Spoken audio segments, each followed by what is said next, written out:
Estimados estudiantes, buenos días. Espero que se encuentren muy bien junto a sus familias. Hoy vamos a retomar nuestras videoclases y me gustaría un poco que recordáramos lo último que vimos en el video que subimos antes de que comenzaran estas vacaciones media extrañas.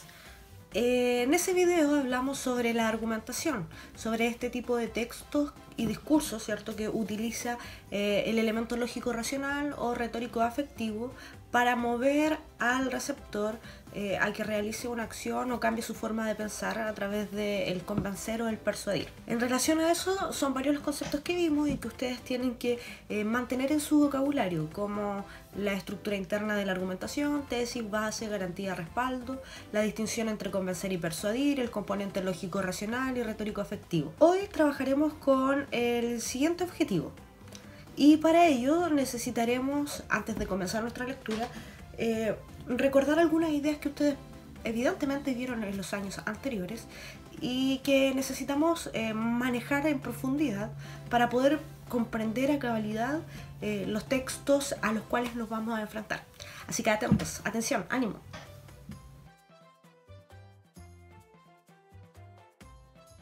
Como has aprendido en años anteriores, existen distintos tipos de texto dependiendo del propósito comunicativo que uno tenga para emitir dicho discurso, ¿ya?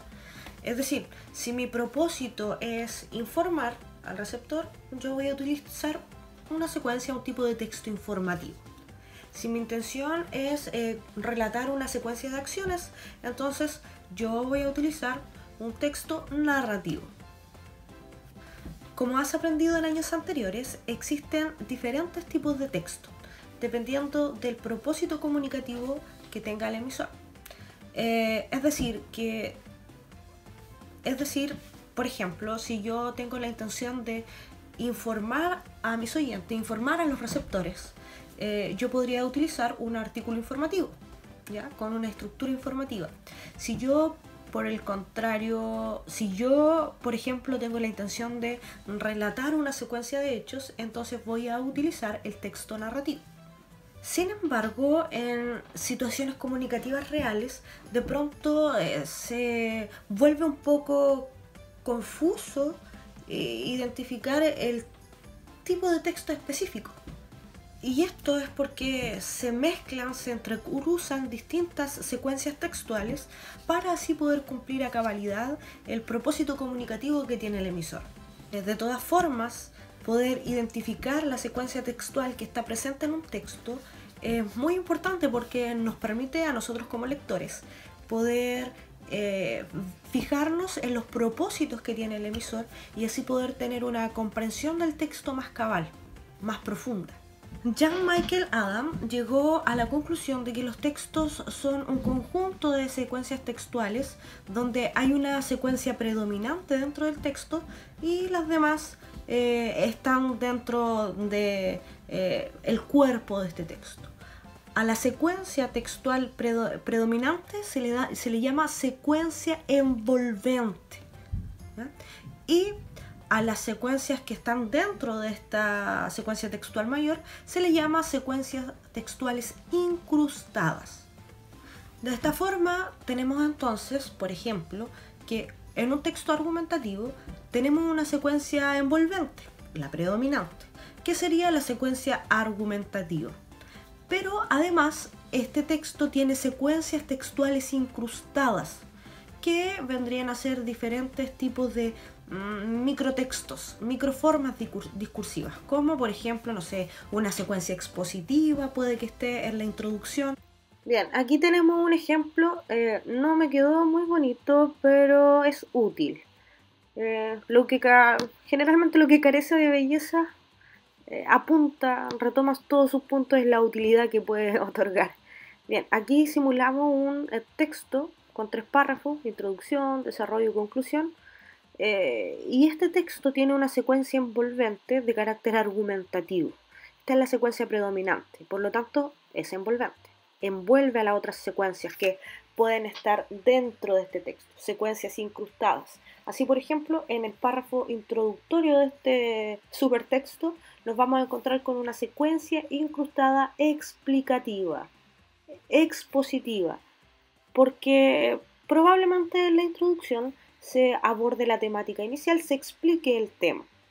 Por lo tanto, sería útil para el propósito del autor de este texto utilizar una secuencia incrustada expositiva. Y en los otros párrafos probablemente se utilicen otro tipo de secuencias. Esto es interesante, es importante conocerlo porque de hecho en el texto que vamos a leer a continuación puede que esté presente este tipo de fenómeno. Bueno, Adam propone 5 tipos de secuencias textuales que son las siguientes. Atención. La secuencia argumentativa, descriptiva, explicativa, narrativa y dialógica conversacional. La argumentativa ya la manejamos, ¿cierto? La recordamos en la clase anterior. Expone puntos de vista y sus fundamentos con el fin de convencer o persuadir.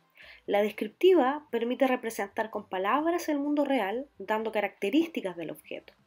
La secuencia explicativa consiste en hacer comprender al interlocutor una idea o concepto que resulta confuso para él, a juicio del emisor.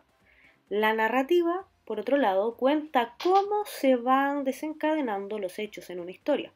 Y la secuencia textual, dialógica o conversacional se manifiesta una serie de intervenciones de 2 o más interlocutores cuya finalidad es preguntar, prometer, agradecer y excusarse, entre otras.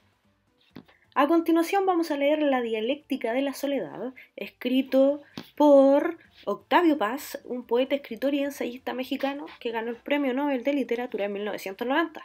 Así que atentos. La soledad, el sentirse y el saberse solo, desprendido del mundo y ajeno a sí mismo, separado de sí, no es característica exclusiva del mexicano. Todos los hombres en algún momento de su vida se sienten solos, y más, todos los hombres están solos. Vivir es separarnos del que fuimos para internarnos en el que vamos a ser, futuro extraño siempre. La soledad es el fondo último de la condición humana. El hombre es el único ser que se siente solo y el único que es búsqueda de otro. Su naturaleza, si se puede hablar de naturaleza al referirse al hombre, el ser que precisamente se ha inventado a sí mismo al decirle no a la naturaleza, consiste en un aspirar a realizarse en otro. El hombre es nostalgia y búsqueda de comunión. Por eso cada vez que se siente a sí mismo, se siente como carencia de otro, como soledad. Uno con el mundo que lo rodea. El feto es vida pura y en bruto, fluir ignorante de sí.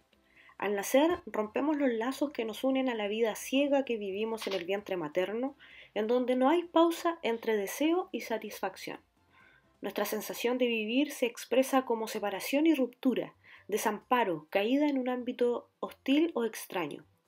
A medida que crecemos, esa primitiva sensación se transforma en sentimiento de soledad. Y más tarde en conciencia, estamos condenados a vivir solos, pero también lo estamos a traspasar nuestra soledad y a rehacer los lazos que en un pasado paradisíaco nos unían a la vida. Todos nuestros esfuerzos tienden a abolir la soledad. Así, sentirse solos posee un doble significado. Por una parte consiste en tener conciencia de sí, por la otra, en un deseo de salir de sí. La soledad es la condición misma de nuestra vida. Se nos aparece como una prueba y una purgación, a cuyo término angustia e inestabilidad desaparecerán. La plenitud, la reunión que es reposo y dicha, concordancia con el mundo, nos espera al fin del laberinto de la soledad. El lenguaje popular refleja esta dualidad al identificar a la soledad con la pena. Las penas de amor son penas de soledad. Comunión y soledad, deseo de amor, se oponen y complementan.